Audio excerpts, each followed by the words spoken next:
তাহলে তো আমাদের সকলকে স্বাগত। আজকে আমরা ষষ্ঠ শ্রেণীর প্রথম পর্যায়ক্রমিক মূল্যায়ন 2025 সালের পরিবেশ ও বিজ্ঞান বিষয়ের সম্পূর্ণ উত্তর সহ নমুনা প্রশ্নপত্র সেট 4 সম্পর্কে আলোচনা করব। তো চলো এই ভিডিওতে আমরা ক্লাস 6 এর ফার্স্ট ইউনিট টেস্ট 2025 পরিবেশ ও বিজ্ঞান বা সায়েন্স সাবজেক্টের এই কোশ্চেন পেপারের উত্তরগুলো দেখে নিই। প্রথম ইউনিট টেস্টে তোমাদের 30 নম্বরের পরীক্ষা নেওয়া হবে এবং সময় থাকবে 1 ঘন্টা। এই প্রশ্ন এবং উত্তরের পিডিএফগুলো আমাদের সহজ লেসন অ্যাপের মধ্যে দেওয়া আছে। অ্যাপের লিঙ্ক ডেসক্রিপশন বক্সে রয়েছে, সেখান থেকে তোমরা অ্যাপটিকে ডাউনলোড করে চাইলে প্রশ্ন এবং উত্তরের পিডিএফগুলো নিতে পারো। দেখো, এই কোশ্চেন পেপারের 1 নম্বর দাগে বলা হচ্ছে সঠিক উত্তরটি নির্বাচন করে লেখো। প্রথমে 12টা প্রশ্নের উত্তর লিখতে হবে। প্রশ্নের মান 1 নম্বর করে দেওয়া হয়েছে, 1 × 12 = 12। একের দাগে মৌল নয় তামা, কার্বন, সোনা না অ্যামোনিয়া।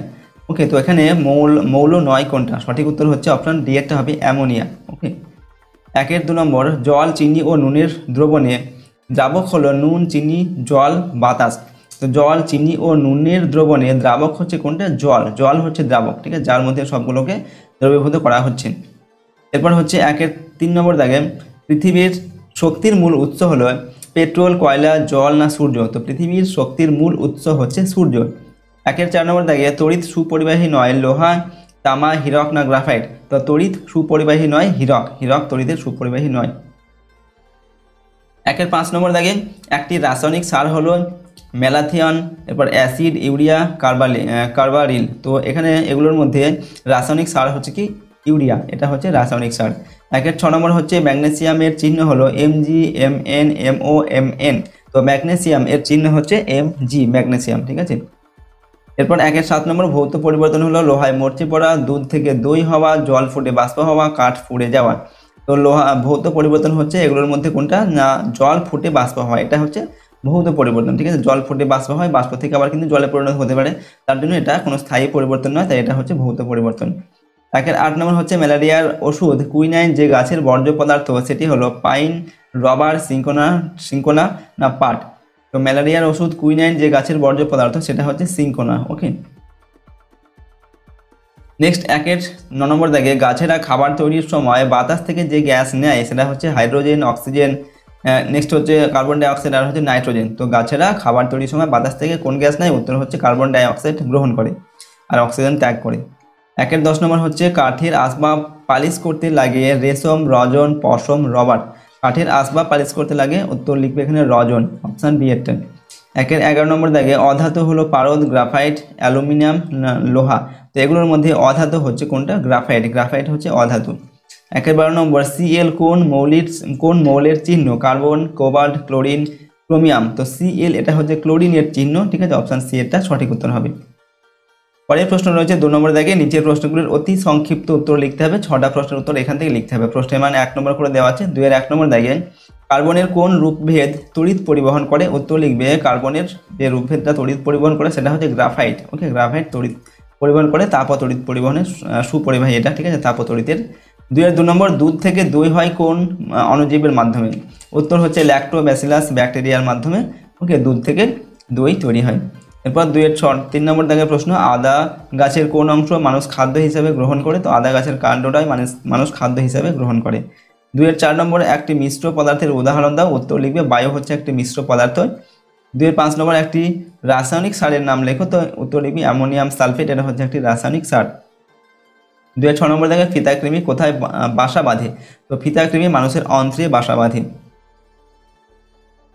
3 নম্বর দাগের প্রশ্ন নিচের যে কোনো 6টি প্রশ্নের উত্তর এখান থেকে লিখতে হবে। প্রশ্নের মান 2 নম্বর করে, 6 2 12 নম্বর দেওয়া আছে। দেখো 3-1 নম্বর দাগে ধাতু ও অধাতুর মধ্যে পার্থক্য লেখো। উত্তর লিখবে দেখো যেটা হচ্ছে ধাতু, এটা অধাতু। 1 নম্বর পার্থক্য, ধাতু সাধারণ উষ্ণতায় কঠিন, উজ্জ্বল, চকচকে ও ভারী হয়, আর অধাতু সাধারণ অবস্থায় তরল, গ্যাসীয় বা কঠিন, ওজনে হালকা, ভঙ্গুর এবং অনুজ্জ্বল হয়। 2 নম্বর ধাতু তাপ ও তড়িৎ পরিবহন করতে পারে, অধাতু তাপ ও তড়িৎ পরিবহন করতে পারে না।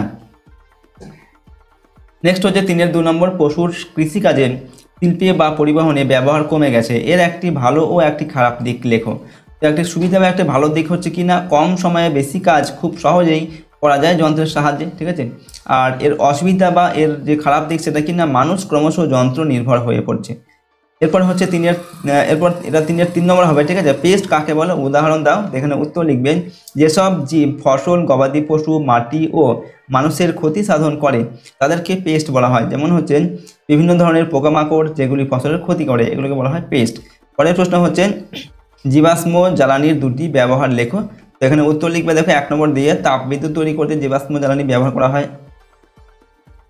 এরপর 2 নম্বর বিমান, মোটর গাড়ি প্রভৃতি চালাতে জীবাশ্ম জ্বালানিটিকে ব্যবহার করা হয়। নেক্সট হচ্ছে 3 এর 5 নম্বর, চিনি ও জলের মিশ্রণ থেকে চিনি কিভাবে পৃথক করবে। তো চিনি ও জলের মিশ্রণকে একটি পাত্রে রেখে ফোটাতে হবে, ফলে জল বাষ্প হয়ে যাবে এবং পাত্রের তলায় পড়ে থাকবে চিনি। এই পদ্ধতিকে বলা হয় কেলাসন। এরপর 3 এর 6 নম্বর, চাষের জমিতে অ্যাজোলা থাকলে আর সার দিতে হয় না কেন। তো অ্যাজোলা হচ্ছে এক ধরনের পানা যাদের পাতার মধ্যে এক ধরনের ব্যাকটেরিয়া আছে যারা বাতাসের নাইট্রোজেনকে বেঁধে ফেলতে পারে, আর জমিতে যে সার দেওয়া হয় তাতে নাইট্রোজেন থাকে। ওকে, তাই চাষের জমিতে অ্যাজোলা থাকলে আর সার দিতে হয় না। 3 এর 7 নম্বর, শীতকালে আমাদের ঠোঁট ফেটে যায়, এর কারণ কি। উত্তর লিখবে দেখো শীতকালে বাতাসে জলীয় বাষ্প কম থাকে, ফলে দেহের উন্মুক্ত নরম অঙ্গ, হাত, পায়ের গোড়ালি ও ঠোঁট থেকে বাতাস জলীয় বাষ্প শোষণ করে, ফলে হাত পা ঠোঁট ফেটে যায়।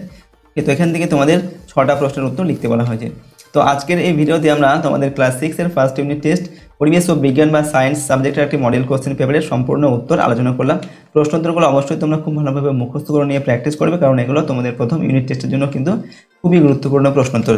আর যদি এই চ্যানেলে তোমরা নতুন হয়ে থাকো, চ্যানেলটিকে প্লিজ সাবস্ক্রাইব করে রাখবে, পাশের বেল আইকনে প্রেস করার পর অল অপশানটিকে সিলেক্ট করবে, ভিডিওটিতে অবশ্যই লাইক করবে, ভিডিওটিকে বন্ধু বান্ধবের সঙ্গে অবশ্যই শেয়ার করবে।